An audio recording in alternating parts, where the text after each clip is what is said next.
Okay, well, good morning, everybody. We have to keep these presentations nice and tight. Time is limited, but we have a 3 or 4 year story to try to tell in about 10 minutes in Great Britain. Where do we come from? Well, we were brought into racing because we knew absolutely nothing about racing. And here in Paris also with Galeries Lafayette and with Disneyland Paris. So we work with some very excellent companies and we're delighted to be appointed to help the transformation of British horse racing for the consumer. It began with a review, 2008 to 2009. The statistics are old now. Crowds were down for the 4th year in a row. TV coverage was declining. Sponsorship was falling off a cliff. Bloodstock values were down. Horse racing betting turnover was in free fall. It was a very, very worrying time for horse racing. An extensive programme of consultation was initiated by the BHA and by the other organisations responsible for horse racing in Britain. And we found what we had was a difficult, awkward, unfriendly, hostile, old, irritable, unwelcoming racing experience for our consumers, which we had to transform as fast as we possibly can. The end of that process, which lasted around 9 months, was the creation of Racing for Change, which we were very fortunate to be part of. Had 5 strategic imperatives. And the ones I want to talk to you about today are particularly the race day experience and how we deliver a consistent and high quality experience to all of our guests. But the first major manifestation it arrived in the autumn of last year, the first time the ideal racing experience was really showcased with Ascot working together with the media and the BHA and with Racing for Change was Champions Day, which rather set the benchmark for the delivery of a truly first-class guest experience. Of course, we had the trainers, we had the wonderful horses, and we had Her Majesty, who arrived on the opening day of British Champions Day. But the point of this story is not about the managed showcase event. It's about what's happening behind the scenes at 60 racecourses, not just at one kind of diamond standard racecourse. What I want to talk to you about today was the methodology we put into place, the infrastructure to change the culture of the way that people at racecourses were thinking about the product they delivered. And there are 6 horse racing themed subsets to this, but these 6 work strands together make a programme of cultural change. It started with race day experience audits, something we do for any of our consumer-facing brands, where we analyse the customer's experience at every stage through their journey, where they are experiencing a positive or a negative experience, and analysing where the greatest opportunities were to improve the customer's experience from pre-arrival to arrival to their experience at the racecourse to post and follow-up. A lot of analysis and science in there. We even found one racecourse group who segmented its days into customer-friendly days and customer non-friendly days. And that was part of their strategy of how they spent their marketing money. They're so ashamed to this day. Racing for Change in its early days identified areas where it could make significant changes across all 60 racecourses, with the introduction of easy betting guides, introduction of easier to read saddlecloths, because simply if you are that retired customer, it is very hard to see your number moving at speed across the racecourse, and bringing onto television things like stewards' inquiries, which were previously part of the secrecy of racing, but become actually now part of the televised spectacle of racing as it's transformed. Very importantly, and the one that doesn't have any pictures, is the Race Day Experience Group. The Race Day Experience Group is a group of people who got together, the most senior people from the large racecourses, the groups and the independents, who meet 4 times a year to discuss innovation. Their entry price to that meeting is they have to come and give 1 or 2 of their new innovations to the group. The principle of the Race Day Experience Group is that all racecourses are collaborating and are not competing with one another. The result is that the participants in that group hear the newest, freshest ideas before anybody else. And we also set the agenda for what we're going to teach to or lead into the rest of the racecourses. The learning process for the racecourse managers, for the clerks of the course, and for the ordinary people who work at the racecourses is managed through the Race Day Experience Masterclasses.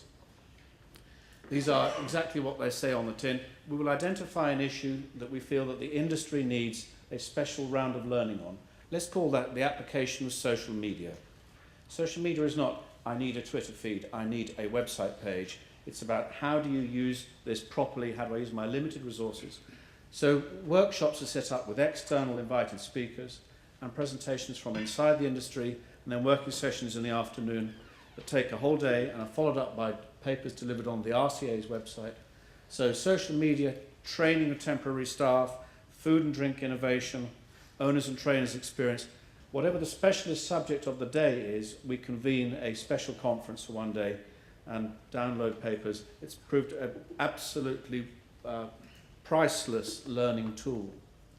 In addition to that, in order to manage and monitor the standards that we're delivering to all of our race courses and all of our customers, Racing for Change introduced, and the RCA introduced the what's called the Visit England Awards, which is every race course in the country is now visited by the National Tourist Board of England and of Scotland, and the guest experience is monitored on a number of very precise criteria, and each race course is given scores. Today the scores are private, they only go to each of the race courses, but we continue to discuss whether the scores go public so the race courses can compete for their customer satisfaction, the quality of their food and drink, the quality of the service they give at the bars and restaurants. So that's been very successful.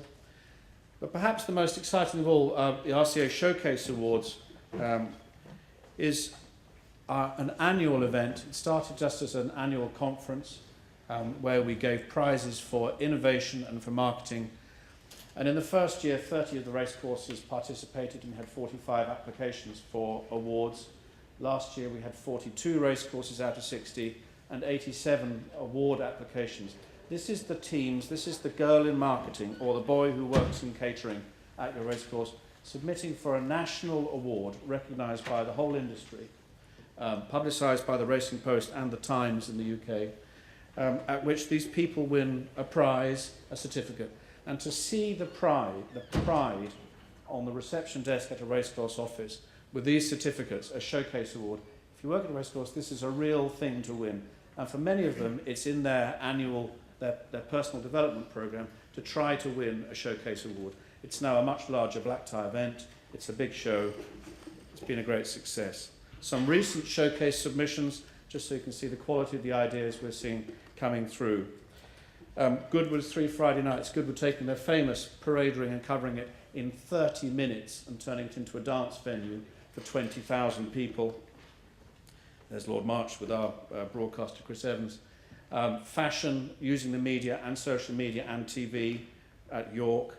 Aintree winning a prize for a programme to train 1,000 temporary staff for the Grand National event. Hamilton Park Racecourse for creating theatre around the parade ring, and that's just one of a whole bunch of elements that would happen with that.